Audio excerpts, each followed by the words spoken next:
24-year-olds voted today, it's 25%. 18 to 24-year-olds represent 33% of the population, but only account for 7% of the voters. Think government isn't about you? How many of you have student loans to pay? How many have credit card debt? How many want clean air and clean water and civil liberties? How many want jobs? How many want kids? How many want their kids to go to good schools and walk on safe streets? Decisions are made by those who show up. You gotta rock the vote.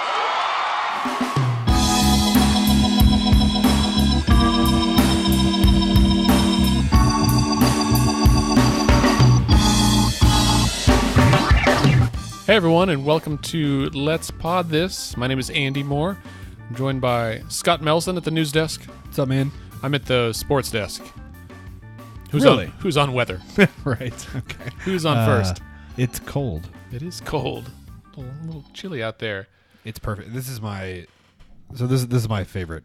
My favorite kind This of. is your zone. Yeah, dude, I love it. So our cold open this week is the scene from The West Wing from season 4 of CJ Craig at the Rock the Vote rally, in which she says decisions are made by those who show up. And if memory serves, that Rock the Vote rally was sponsored by Music Television, MTV. Yes, and the Beastie Boys were playing. That's right. The Beastie Boys, and so was Better Than Ezra or something, right? oh, what's her name? Because I listened to an interview with her about it. What's her name? Lisa Loeb. No, it was somebody, and they made her sing because she sings a James Taylor song. And Sarah she was Bareilles. kind of like irritated that they made her sing a Oh, right, James yeah. Taylor song instead of one of her songs. Well, regardless, the reason we opened with that today is because a big announcement you may have seen this week on our social media. MTV is sponsoring the election night show. That's right. If you grew up in the late 80s, early to mid 90s, and remember watching videos like Waterfalls or let's see, I Want It That Way. yeah, I Want It That Way by the Backstreet Boys, or Smells Like Teen Spirit by Nirvana. This is your jam. This is right. And If any of that sounds familiar, then you need to be at our election. that's night right. watch Rock the party. Vote is still a thing, though, I think. Oh, yeah. It's not actually what we're doing. Ours is hashtag Vote Together. That's actually the name of the organization, Vote Together, that is partnered with MTV, and they are sponsoring voting parties just like this. So I'll be honest, I applied. It was a grant. I applied. We were awarded. It's not a huge amount of money. Don't expect Flo Rida is going to be there or anything. He was in town earlier this week for the Paycom 20th anniversary, but it is, we're excited. The inner 80s and 90s child is excited. Also, it's important because a lot of the events are a little bit different than ours, and we're excited to be a part of this national thing. All right, so as a reminder, on November 6th, we are hosting the Election Night Show at the Tower Theater. It's going to be like the Tonight Show, but way cooler because it's all Oklahoma people, all Oklahoma musicians, and we will have all Oklahoma politics. And all Oklahoma politics, that's right. Although it is a fairly significant election night nationally, so there may be national developments that creep in from time to time. Yeah. But that will certainly not be our focus. Well, I mean, Oklahoma congressional races and that kind of thing are a big part of that. We will have a number of candidates there with us for at least a portion of the evening. I know a lot of folks are planning to stop by. We also are expecting, a great lineup of guests. Yeah. I've previously announced that Mayor David Holt would be there. He ended up having a schedule conflict. I think he got double booked, probably because he committed to one thing and his assistant committed him to something else, and they didn't communicate in the interim. That happens. So we were second to the party on that one. So we got bumped from the dance card. However, we replaced him with State Superintendent Joy Hoffmeister. I think the mayor will want to come after all. Yes. We're super excited to have Superintendent Hoffmeister. She'll be excellent. That's right. She's the superintendent now. I think it's likely that she'll still be the superintendent on election night. That's right. She's going to come by early in the evening around 6:30. And so if you want to see her, come by or tune in for that. She is going to help us. As a spoiler alert, only for you, Let's Pod This listeners, Superintendent Hoffmeister is going to be helping us with a Letterman-style top 10 list. Oh, you don't want to miss that. It's really great. I've been working on it this week. I'm really excited. I hope you will enjoy it. Seriously, like this is, what are you going to do on election night, right? Like, if you have been volunteering for a campaign and you're going to be at a campaign watch party, you know what? Good for you.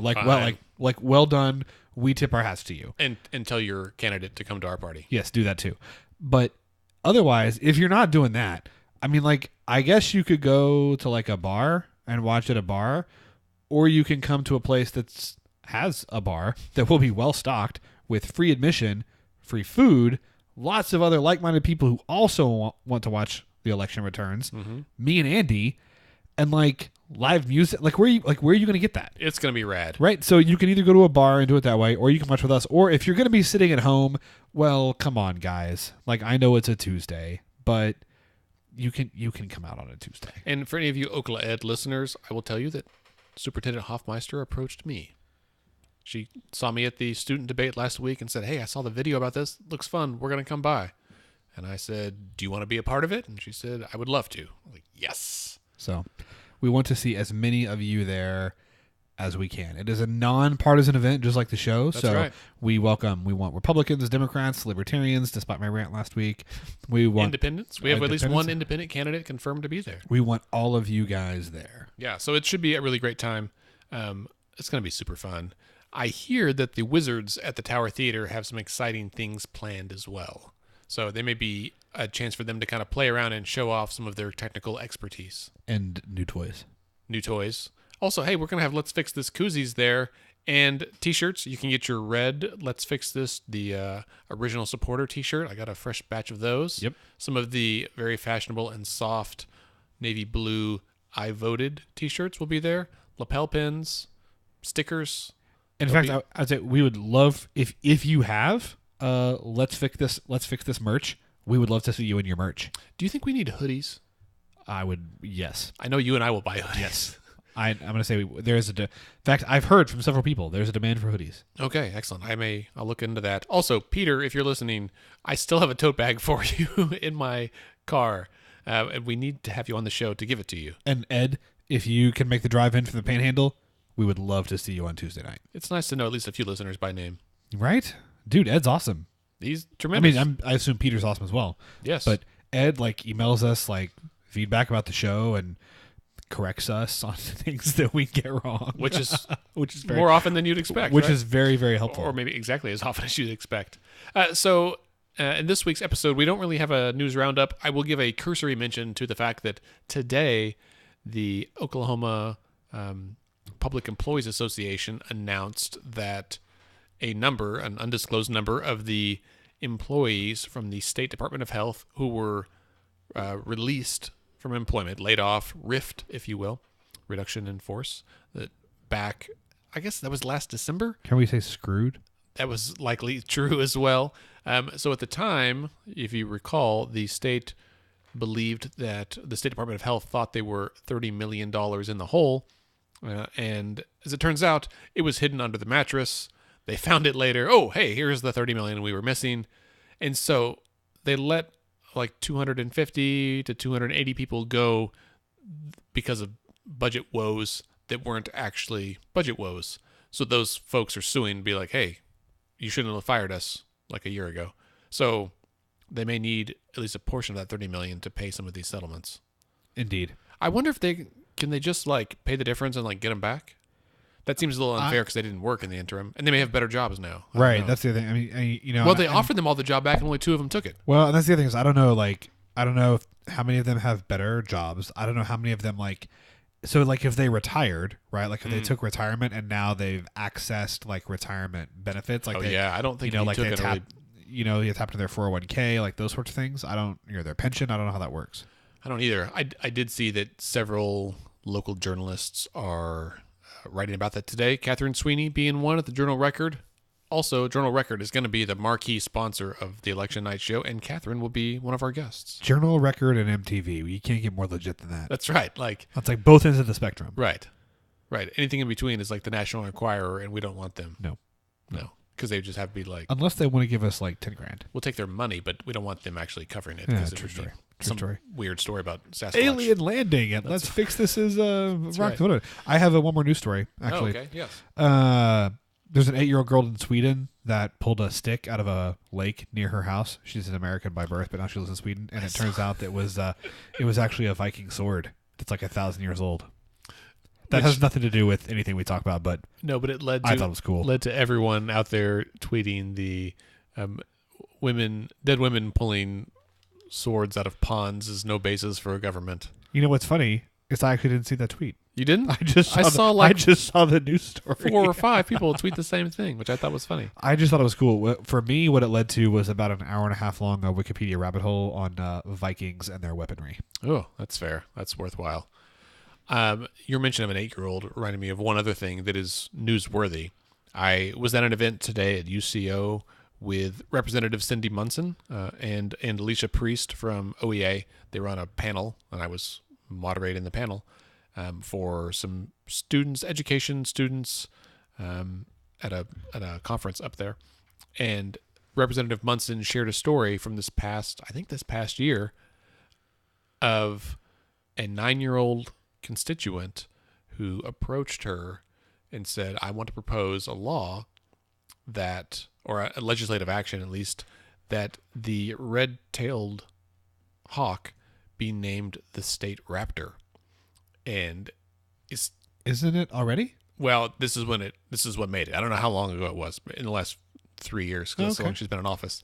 And so House reps at the state level only get 8 bills per session, right? Senators get an unlimited amount, but House reps can only file 8 bills. And really, that's a lot to kind of monitor. So something like 4 or 5 is more reasonable.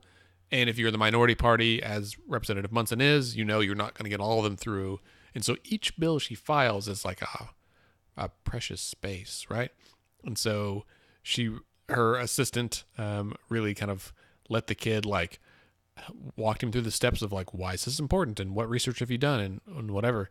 And then Representative Munson met with him and really talked through it and basically said, listen, man, and not in a mean way, but it was we got to do criminal justice reform and, funding for healthcare and education and all these things are really important. Why is naming the red-tailed hawk important enough to take up one of my bill slots? And the 9-year-old had the best answer. He said, because we need something to be proud of. Nice. And I was like, oh, that crushed me. I was like, yes, that's exactly right. And she said, nice. So he got it. And so she told him hey man, this may not go anywhere because they may, and some folks did complain, of course, but it passed both chambers and was signed by the governor. So for however long now, the red-tailed hawk has been the state raptor. That's awesome. You bring up Representative Munson, and I think that something that this is, again, it's not a news item, but I think it is relevant. So she had a Facebook post a couple of days ago that I think was public because it's been shared 50 times, so that means it's public, right? Mm-hmm. And she's talking about knocking doors, and Representative Munson she's a Democrat. She lives in a district that is many Republicans. I think you'd call it a swing district. Or she's the first Democrat to ever toss up district. And then it seems like there's been some people who she comes to the door, and they ask her. The first question is, what party are you? Yeah. And they say, she's a Democrat. And they say, well, I don't want to talk to you. Or they call her a socialist. Or I hate Obama. They hate it. Yeah. And she wrote a really, really wonderful post about how just because we're not in the same party doesn't mean, one, that I don't, if I win, I represent you, right? So, you don't have to vote for me, but if I win, and she has, right, the last 2 times, then I'm still your representative, and it's important for us to be able to talk to each other just because of that relationship, number one. But number two, just because I'm a Democrat and you're a Republican doesn't mean that A, we have nothing in common, and B, that we can't and shouldn't talk to each other. And if we're throwing up barriers, right, if we're using that lens of party to say, okay, I assume that because we differ on this, then we're going to differ on everything, and we have nothing to talk about. Right. That kills our politics. Oh, yeah. It kills our politics. It kills our society. Believe it or not, most of us agree on most things. Yeah. Like that's real. Like, and there's data that shows that most people talk all the time about how divided America is. Yeah, on a couple issues that, for reasons that you can argue are arbitrary, have become the focal point of our political discussions. There are some issues on which we're sharply divided, but on the things that matter, right? I mean, I shouldn't say on things that matter. On most things, most of us think pretty similarly. And if we focused on those things about which we feel similarly, we might get a lot more done on the areas where we differ. That's all. That's fair. And I mean, I think of everyone in the legislature, and I'll say this, we have a lot of great representatives and great senators on both sides of the aisle. I would say that, in my opinion, as an individual person, Andy Moore, I feel like Representative Munson is one of those who is about as close to post-partisan as you can get, right? Yeah. And because she is, and maybe some people would call that moderate. I mean post-partisan, and like she's over the party affiliations. I mean, she's been a Democrat for a long time. That's Right. who she is, and that's, I think, because she looked at both sides and said, you know what, I'm more closely aligned with this side, in like her heart on some of those issues that may never come up at the state level, right? Right. But I think that's the kind of governing spirit that we want, someone who puts the people over the party. No, I think that's 100% right. And I think it does bear emphasis, and I don't want to be really clear here. Like, I'm not speaking for Cindy Munson and what she believes about anything, but I'm just making, like, as a general statement, just because you're post-partisan does not mean that you're wishy-washy, right? Like, right. right. No, like, that's an excellent point. Like, you can be staunchly conservative and or staunchly, I guess you can't be staunchly conservative and staunchly progressive. You can be staunchly conservative or staunchly progressive and still be post-partisan, right? Like, you don't, like, you can be very, very progressive, like, in terms of you and what you believe and your, like, kind of core. But to me, to be post-partisan means you are willing to know that that's who you are and that that's what you believe, but also acknowledge that the people with whom you have to work every day may not believe the same as you do, and that's okay. And that doesn't mean that you don't work with them. And you find areas that you can agree on, that you can compromise on, and those are the things that you use to build a relationship. Being post-partisan doesn't mean you give up the things that you believe. What's the difference to you between post-partisan and bipartisan? I think that's a really, really excellent question. I think bipartisan is, I identify predominantly as a Democrat or a Republican, but I am a Democrat or a Republican who's willing to work with people of the opposite party.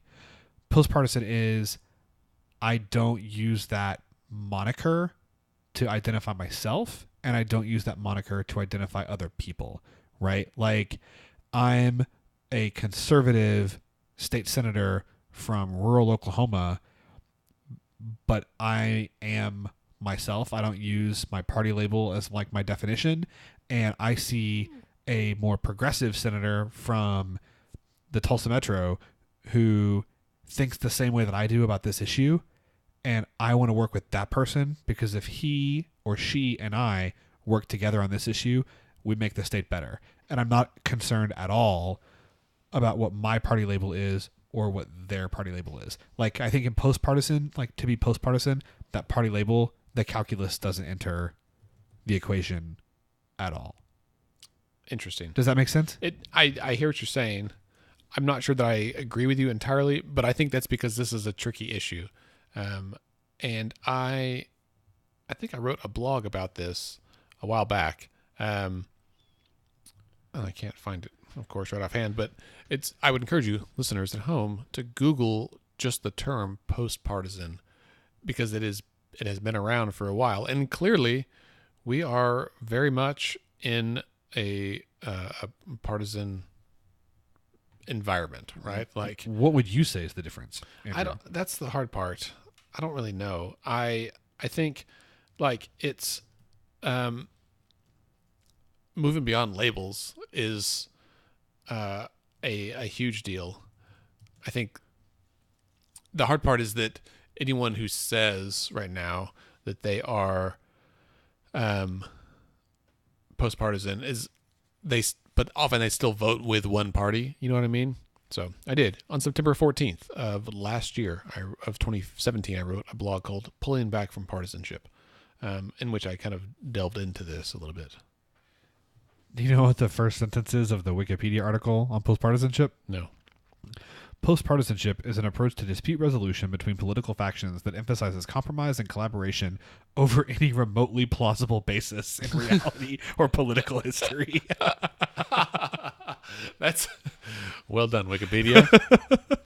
I don't know who edited that. It also says that this article needs additional citations for verification. Yeah, so, indeed. So in my blog post, again, this is from September of 2017. If you go to letsfixthisok.org/search and just search for postpartisan, in the article, there's a couple of links, and I'll save you the time. I'll just link to it directly in the blog post for this podcast episode. So look up podcast episode 57 and you'll find it. I think... I was going to say it links to a couple of stories from like The Atlantic from 2008 and the Washington Times around the same time. And that this has been a discussion for like 10 years, which is, I would think, if we were truly living in a post-partisan time, we wouldn't have been like simmering in it for a decade. Well, I would say, one, there is absolutely no evidence to support the idea that we're living in a post-partisan time, number one. But number two, I would say that... 2008 was a happier time. There was no... It was... I take that back.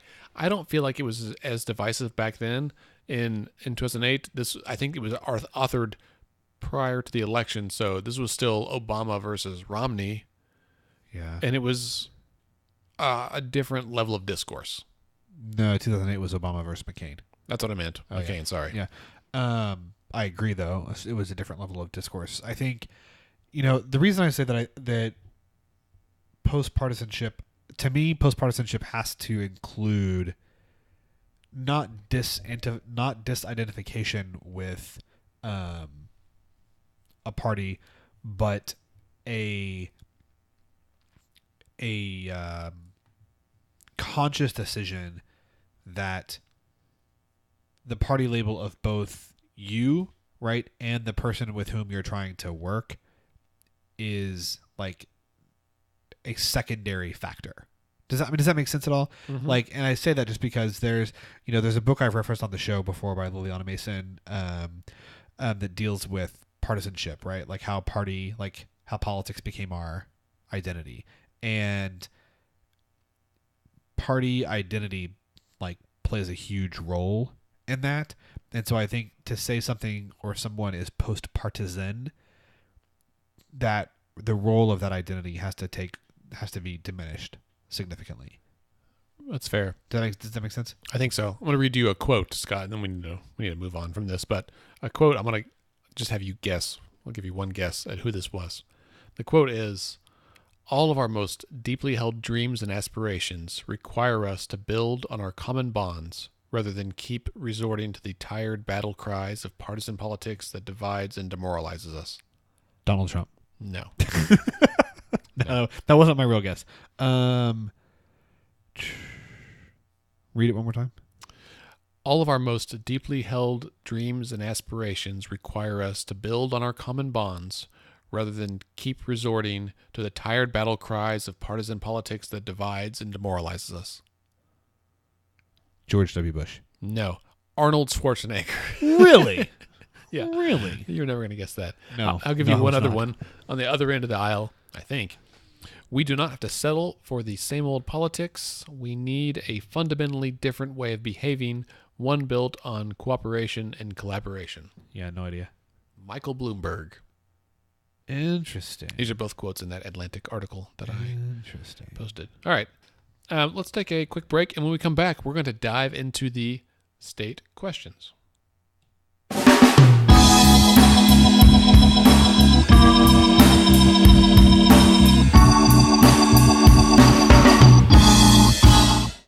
If only you could see Scott and I dance during our interludes. I rock right. the air guitar. He does. Yeah, today I did a little Keyboard keyboard, yeah. action. All right, so let's talk about the state questions. Scott? State what? State questions. I just said it.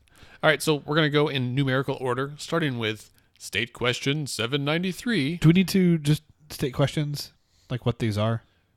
Oh, well, yeah. So a preface is that state questions arrive on your ballot. There are 5 this year, and they arrive on your ballot one of 2 ways. One is initiative petition, which is where the people get together and collect signatures and say, we want this law, and get enough signatures to put it on the ballot. We're one of a few states that do that. The other way is that the legislature basically passes a motion, whatever it's called, an action, to send it to a vote of the people. So like the legislature is like, we're not going to decide about this. We should send it to the people and let them decide. So those are the 2 ways it gets to your ballot. Did I leave anything out? Nope, I don't think so. All right. Nice summary. 793. This is to allow optometrists and opticians to operate in retail stores. Scott, do you know much about this? Yeah, I'll be honest. The only folks I've talked with some of my friends that are ophthalmologists or optometrists, and they're the main folks that I've talked to about it. So I know about it from their perspective more than from the perspective of the proponents. So this is a constitutional amendment, and it would Which is basically important. Yes. We're going to talk about that. So sorry, I'm going to interrupt you. Yeah. The thing I didn't say earlier is that we talked about how they get on your ballot, but they do different things. So there's basically 2 options. One is it amends the actual constitution of the state of Oklahoma, or it's just a law change. Yes. And laws are subject to, they can be changed by the legislature. It's a lot easier to change a law in the future than a change to the Constitution. Yes. A key point there, my friend. Now please proceed. So 793 would change the Oklahoma Constitution, and it would allow optometrists and opticians to operate within retail establishments. So this would be like you could have a Walmart that has an optometrist office in it, or a Target, or what have you. It would also prohibit the legislature from enacting laws that would, quote unquote, discriminate against optometrists and opticians based on where they practice. It would also limit the legislature's ability to infringe upon these clinics from, like, keeping them from selling certain kinds of eyeglasses or providing certain kinds of services. It would allow the legislature to prevent optometrists from performing surgery in retail establishments, right? So like you Good could God. you couldn't go to the Walmart, like you couldn't go to the like optometric office in a Walmart and then have, like LASIK, for instance. Although whether or not optometrists can perform LASIK is a whole other discussion. It would also limit the number of locations in which a single optometrist could practice. Why this would be a good thing. The folks that are proposing and supporting the law, they're saying that, especially in rural communities, people tend to do a lot of their shopping at like big box stores like a Walmart, and letting them have the option to get their eye care at that location is a lot more convenient. They're saying it would increase competition because more people would, more optometric doctors would practice in the state because they have more options of where to practice, and that would bring prices down. And then this is, in my opinion, arguably the worst reason for doing it. 47 other states do it, so we should do it too. They're saying Everybody's doing it, man. Right. Oklahoma is limiting business opportunities by not allowing this. That's the argument, or the kind of summary of the argument in favor. So I was reading something about this today, and for me, and I should have said this up front, a disclaimer is that Scott and I may share our personal opinions during this episode about these measures. And if you agree, great. If not, that's equally great. We do not speak on behalf of any organization or other person. Including Let's Fix This. Including, our organization. I'm just trying to give a disclaimer that we don't really endorse or oppose any of these things. Agreed. These aren't I don't feel like these are necessarily core things for the state, but I will say with this, so right now, this change, for one, is a constitutional amendment, which is a big, hairy deal. Should be. Yes. And And I think, I don't know why Oklahoma, when I started Let's Fix This, like, I learned that why we have all this crap in the Constitution that doesn't even be in the Constitution? So that's the problem, is that we have a very lengthy and articulated Constitution in the first place, and we have amended it a bajillion times ever since. And this is a great example. I don't know why this stuff is in there in the first place. I would personally support an amendment to take it out and just make it a law, but I do not support an amendment to embed further stipulations within the Constitution that may never get moved again, right? And so, because I don't think any industry, optometry or otherwise, should be in the Constitution. Constitutionally protected. What if we develop some kind of prosthetic eyewear like Geordie LaForge from Star Trek, and that it renders optometry obsolete anyway? But then we just got this extra language hanging out, and that's dumb. Yeah. It's not in the U.S. Constitution because Right. they weren't doing eye surgery in 1776. Right. No, and, obviously optometrists and for the most part ophthalmologists are, pretty uniformly opposed to this. Their argument is that smaller independent optometrists will be driven out of the market, and that when that competition is gone, that's going to mean that the big box retailers will raise their prices.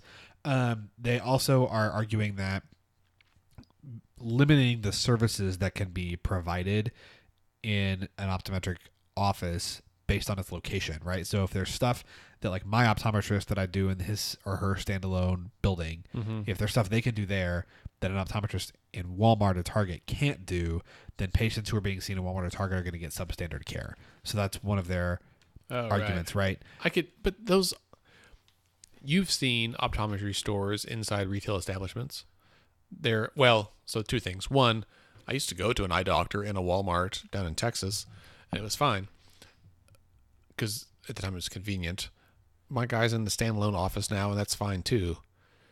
The thing that I read today is that this doesn't prohibit optometrists from being co-located. They just can't be owned by the retail thing, right? That's what the law is. So like lens crafters can open up an eyewear store in a Walmart or a Target or whatever in Oklahoma right now.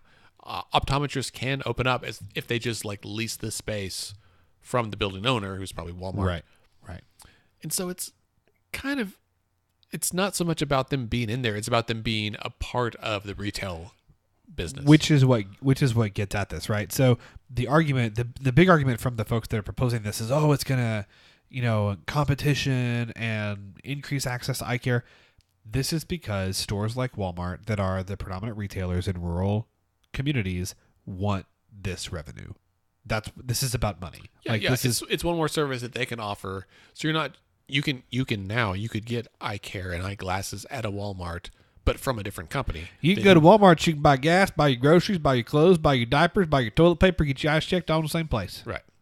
Well, fine. Get your nails done, your hair. Yep. One-stop shop. But they want It's like a mall, but a Walmart.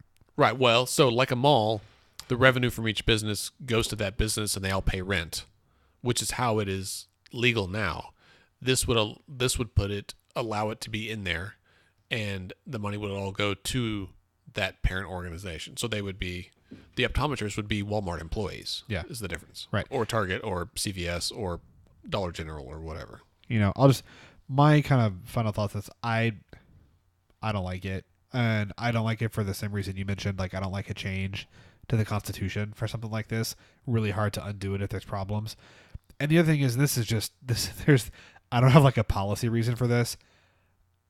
Walmart controls enough of the market on enough goods and services, and I don't feel like they need to be handed more. How many optometrists want to work for Walmart? Not a lot. Not a lot. All right. Let's move on. Hang on. I needed a trumpet in there to get off of that. Let's move on to 794, State Question 794. This is the Crime Victim Rights Amendment, also known as Marcy's Law. This has been around for a couple of years. And do you want me to take the lead on this one? Yes, sir. All right, so Marcy's Law, you've heard of the Miranda rights that a alleged perpetrator, the accused, is read, and they have a list of rights. This would kind of expand on that, take the same idea. And again, this is another amendment to the Constitution. and it would extend certain rights to victims of crimes. So supporters would say that those who are accused of crimes should not have more rights than the victims, and that's on the presupposition that they actually do, which is not necessarily the case. Supporters believe that victims should have a say in things like plea bargaining, that kind of stuff, and they would formalize the right to be notified if things change in the status of that accused person, right? So opponents say, hold on, man. Well, this kind of does away with due process, and what about innocent until proven guilty? And it's going to be really expensive because the courts are going to have to do a lot more stuff, and they have to hire more staff to do that stuff. And allowing victims to testify at every stage of a legal proceeding is going to, drag it out and also maybe interfere with the defendant's rights. Yeah, I think it's terrible. You think it's terrible? I think it's terrible. So I'll be honest, I'm really torn about this. When I first learned about this a couple of years ago, I read some and I was like, oh, this seems to make sense. And then I've thought through it a bunch and I'm just torn. Because when I read it, here's what happens. When I read it, I think of myself as the victim, right? If I am the victim of a terrible crime, if my loved one was murdered and that murderer was able to post bail and is out and they're hanging out in the community and I don't know it and I run into them at the optometrist in Walmart. Right. And I'm not expecting that. Like, I thought they were in jail. What are they doing here? Or they plead guilty and they do a short amount of time for this crime, a shorter amount than I would feel comfortable because I'm angry and I want them locked away. And it's the people that are behind this. Marcy, who is named after, was a guy's sister, I think, that was California. Yeah. And so I would encourage you listeners to go and just look up Marcy's Law and read the story. And it makes a lot of sense. If I'm the victim, I want protections. I want people locked up.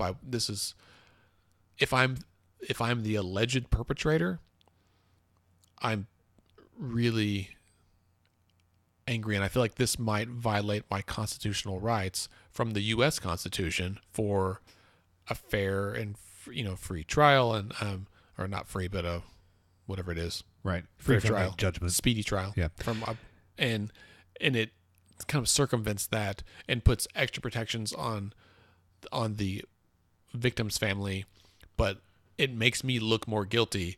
And if I'm the person that didn't actually do this and I'm just being accused of it, man, that really opens the state up for a lot of potential liability, right? Yeah. So yes, you're correct. I think this is terrible. So I would say first, the big thing is the kind of the commercial for this, the support is people that are accused of crime should not have more rights than the victim. What right? I guess I would say, what rights do people accused of crimes have that the victims don't have? Right. Like that's my first question, right? The victims, should they be accused of a crime, also have the right to an attorney. They also have the right to remain silent. They also the perpetrator or alleged perpetrator does not have any rights that the victims don't have. At least that's my understanding. Full disclosure, not a lawyer. Number one.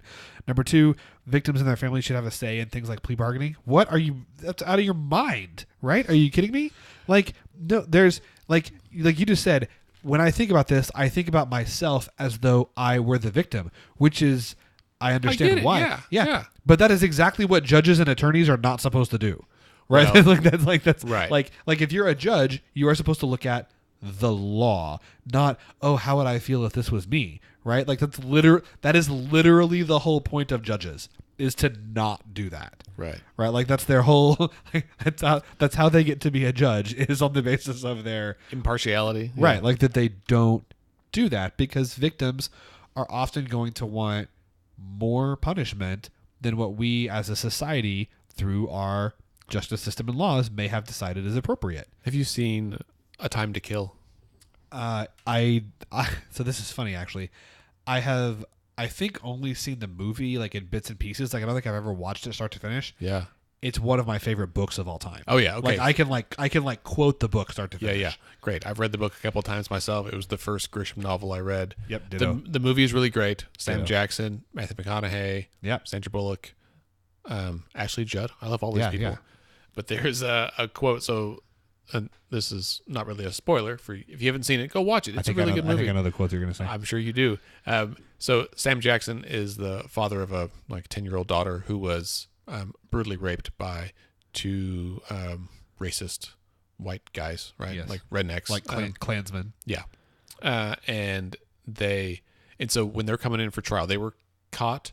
They're coming in for trial. Sam Jackson bursts out of a closet and shoots them, right, with a assault rifle, An AR-15. Yeah, and so the most of the movie is about his trial as a murderer because he also accidentally had some ricocheted bullets that hit a cop, and so it was a revenge killing of these two guys, and he's on trial because he did murder them. It was premeditated for sure.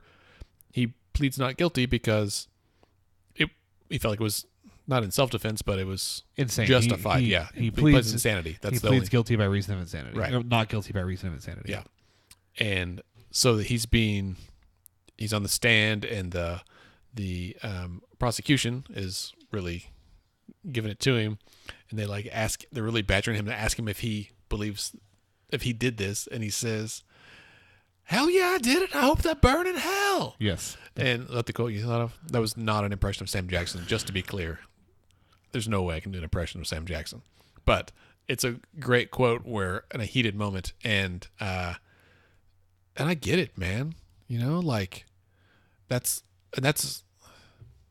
it's hard. This is why politics and legal stuff is hard. Right. And I get it, but to me that's why I'm a hard, or one of the reasons why I'm a hard no, because it says we're going to take the law out of it and make sure that victims and their families get to put their thumb on the scale.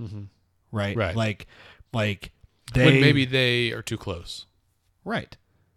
100%. So, and they're also, well, yeah, okay. Right. And I actually talked to a lawyer today who does a lot of work in, criminal defense, but she also noted that the prosecutions, like the DAs and ADAs, are by and large against this as well. And I was like, okay, tell me your thoughts. She gave 5 points. So one, believe it or not, Oklahoma actually does some things right.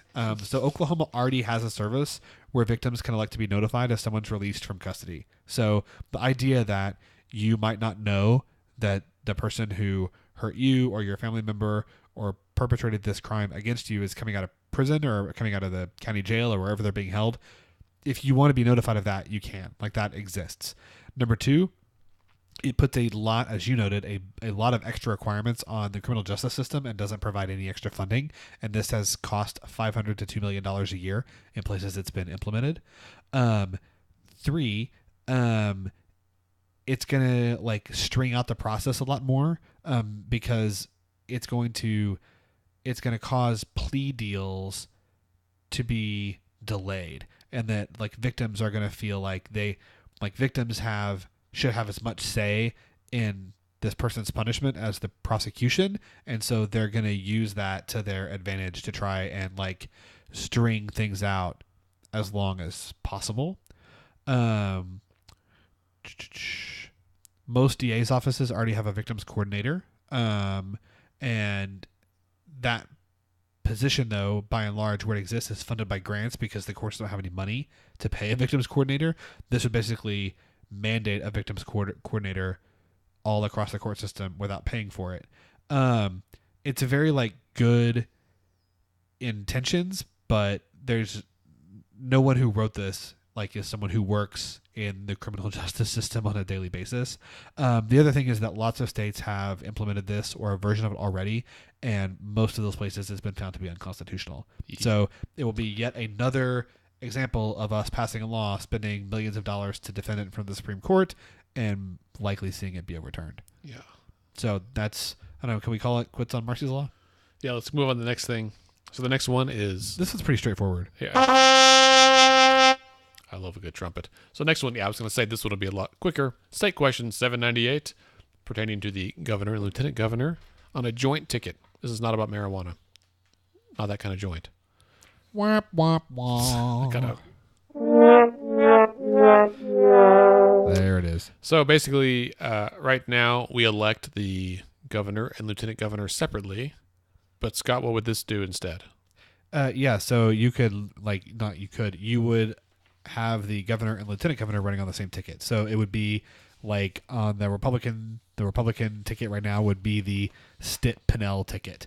And the Democratic ticket would be the Edmondson-Pittman ticket. Folks who are in favor of this are saying that, putting the two on the same ticket would make it more likely that, the leadership of our government has a unified vision and they can coordinate better. In theory, if you have a governor from one party and a lieutenant governor from another party, they might actually be like working against each other within the same branch of government, right? The executive branch kind of working against each other from within. And right now, maybe because it's election season and you're listening to this podcast, so you're probably well informed. Most people, though, can't tell us who the lieutenant governor is or what they do. And I've not heard a peep about Todd Lamb since he lost the primary. Right. So, like, most folks don't know who he is or what he does or why that position matters. And the proponents of 798 are saying that this would bring more visibility to that office and what its responsibilities are. All right. And the opponents are saying we should just do away with the light gov entirely. Some of them are saying that. They're also saying that, like if you had a governor that was impeached for some reason, it might be better to have a lieutenant governor who is more independent because they didn't run together. I can also see where it'd be more beneficial to have them as someone who is closer aligned. Right. They're also saying it concentrates too much power in the hands of the governor. And they're also saying, like I said, that they should just, there's no important powers or responsibilities, and you should just get away, just abolish the position entirely. In my mind, this doesn't matter. No, because the lieutenant governor's, anecdotally, the light gov's job is to run for governor, right? Yeah, right. To bring business to the state. To quote Vice President John Hoynes of the West Wing, the lieutenant governor's only constitutional responsibility is to have a pulse. Right. Exactly right. All right, moving on. Hang on. I'm sorry, listeners. I wish I had more trumpet sounds for variety. State question 800. So we got two left here. This is 800. This is the new reserve fund for the oil and gas revenue. It would establish the Oklahoma Vision Fund, which would be our third. It's basically a different rainy day fund, right? Yes.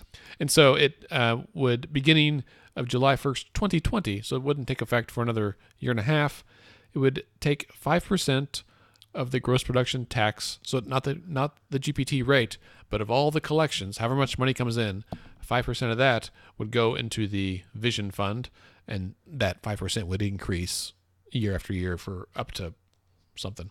And then it would, and then once that builds up, then 4% of the average principal amount of the fund from the preceding 5 years would then go into the general revenue fund. So basically, we're taking unstable money, putting it into a big pot, and then pulling off a more stable amount, like a smaller amount of that. It's setting up an endowment based on gross production tax. I have a headache. Most other states do this that have a gross production tax. Supporters are like, oil and gas is a depleting resource. We should do this. I think this like John Michael Montgomery or one of those bills. I think so. I'd have to go back. It came from the legislature, I believe, and so they're basically saying this. I think Mayor Holt actually was the Senate sponsor of this, wasn't he? He very well could have been. He was the Senate sponsor of this. Yeah, I think it was him and John Montgomery. Yeah. New father. Congrats to him. Yeah. I think it's a new father, or he got married. It's an important difference. Some major event. Sorry, Representative Montgomery, who maybe Senator Montgomery before we get to the election. So basically, this is like a way to stabilize revenue. Now, the downside would be in the interim, we would lose 5% of our oil and gas revenue because it would be going to this fund to be saved up for a while. That's fine if gas prices are high, but if oil prices are high, if they drop down again, bad deal. Also, it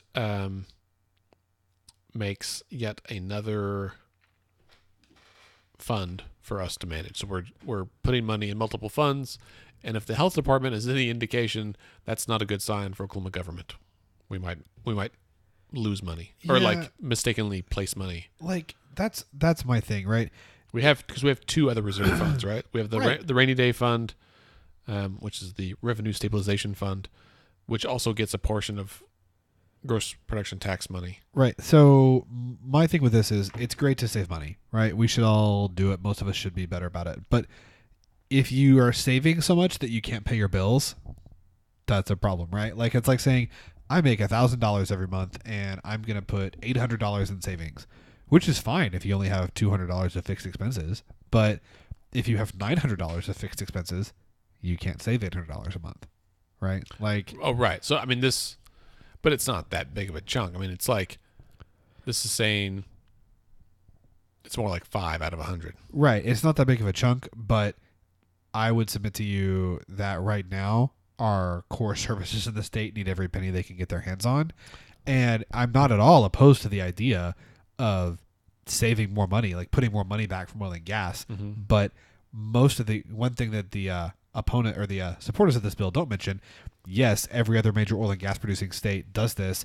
Every other major oil and gas producing state taxes oil and gas as it is at a significantly higher rate than we do. Fair. Right. Well, and what they could do is what Alaska did, and that is just expand the rainy day fund, or what we call the revenue stabilization fund. Right. So ours is capped at, I don't know, 800 million or something. Right. Make it bigger. And Alaska made theirs like 2 billion. So basically this is making a separate fund rather than just making one that's bigger. Right. And on the plus side, this would kind of isolate this money over there, and we would have a steady stream that we can kind of count on.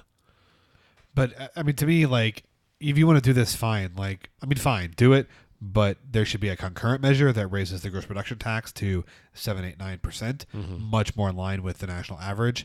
And then you do this. You don't tax it at the lowest rate in the nation and then take some of that money away from the legislature to be appropriated, right? We talk a lot about the state budget that's $22 billion a year, but the legislature only actually gets to appropriate like 35% of that. So, right, like there's already like 65% of money that's coming in that's spent, like it goes places because of statutes, not because the legislature says you should spend it here. And so to me, to like add another percentage to that we don't have for schools or roads or bridges or healthcare or whatever, right? Like, yeah, if you picture a river with a bunch of forks in it, and all the forks are going off to different things, the farmer at the end of the river in his field, which is like what the legislature gets, has a very small amount of money or water. yeah, I will say that of the 5 state questions, this is the only one that I'm still undecided on. Like, me too. I don't know how I'm going to This vote may on be a this. game time decision here. Yeah, I don't know where I'm going. There's all the state questions. Our friends at Oklahoma Policy have a quick fact sheet, and then they have like really detailed fact sheets with each one of the questions. I have not spent as much time with the detailed fact sheet on SQ 800 as I need to. Right. That's on my list of things to do before Election Day. I did see that Representative Dunnington supports this. I saw that on Twitter today. So if you are someone who appreciates his insight, there's that. Also, if you're not sure, hit him up and let him explain it to you. I love asking legislators for their opinion and asking them to explain it to me. That way I can find out if they actually did their homework or if they're just saying things because some other reason. Good dude. Friend of the Jason Duncan, friend of the show. He is. He was on last week. And will be a guest at our election night show. He will, indeed. It's funny how it all ties together. Okay. One more. I'm so sorry. It's fine. All right, last one. State question 801. Allow building fund revenue for school operations. So right now, the school funding formula is a big twisty mess. And part of the money is from like local property taxes that goes to the schools. And that money is only allowed to be spent on the buildings, not anything else. This bill, which I think came from the legislature, didn't it? Yes. It is yet another constitutional amendment because it has to be, because we codified all of our education funding there. Put everything in the frigging Constitution. Yeah, including the flashpoint of kerosene. Like, really, it spells it out in there. This is the point at which kerosene catches fire. As if science didn't matter. I was going to say, has anybody checked to see if it's accurate? Yes. I checked that out. I didn't do it myself. I just read that someone else had. We should do that for the pod. Stay tuned. Live video. Instagram story. Andy and I checking the flashpoint of kerosene. Everybody is hot, hot, hot. So this would allow, we'll say quote, I'm going to do air quotes. You can't see them, but air quotes on allow schools to use their building money for other things like teacher pay. So that's a great deal if you are a big, hairy school district like Edmond, Deer Creek, Broken Arrow, Jink, somewhere like that. Who are you calling Harry? Okay, well, you're a big, robust tax base, lots of property taxes. Now you're calling me fat. Yes, I am. Big fat district where you've got plenty of property tax money. The shoe fits. And you can squeeze some of that or pinch some of that off and use it to hire an extra teacher or an extra school counselor and still have plenty left to fix your buildings. But if you are a small district, I heard today about some district down in southeast Oklahoma that only receives $38,400 per year from their building fund. You need every dollar of that to maintain your aging buildings, right? Because if a tornado hits your building and rips the AC units off the roof and you have a $100,000 deductible, you need that money to pay part of that deductible. Yeah. And Scott, tell us a little bit about where this idea came from. This kind of stems from the idea of like local control, right? So proponents of this are, their idea is let school districts keep their money and let them spend that money however they choose to, which it's one of those things that sounds great in theory, but what it does is it, one, increases the risk that schools might use that money in ways that they can't afford, right? Like what Andy just mentioned. On the one hand, if you only get $40,000 or $50,000 in ad valorem revenue every year, and you haven't had to use that on a major expense, it can be really tempting to say, oh, well, we're doing pretty well there, so let's use that money to hire a teacher because we really want to do the right thing for our students, and then a tornado hits and you need that money and it's gone, number one. Right. Number two, making sure that facilities that our students use are up to date and clean and well maintained and safe. That should be a priority. I think most of us feel like that should be a priority. And so this would put districts in a position of forcing to choose between using those monies for instruction and operations versus upkeep of facilities. But three, and this is honestly my biggest concern, is I think that there is a significant risk that this would further increase the disparity and inequity that already exists in our schools, right? So if you are a Broken Arrow, a Jinx, an Edmond, a Norman, and you have plenty of ad valorem tax revenue, and you can use this to hire more teachers or pay their salaries more, or pay better salaries for the teachers that you have, that's great for the kids that live in Edmond or Deer Creek or Norman or Jinx or Broken Arrow.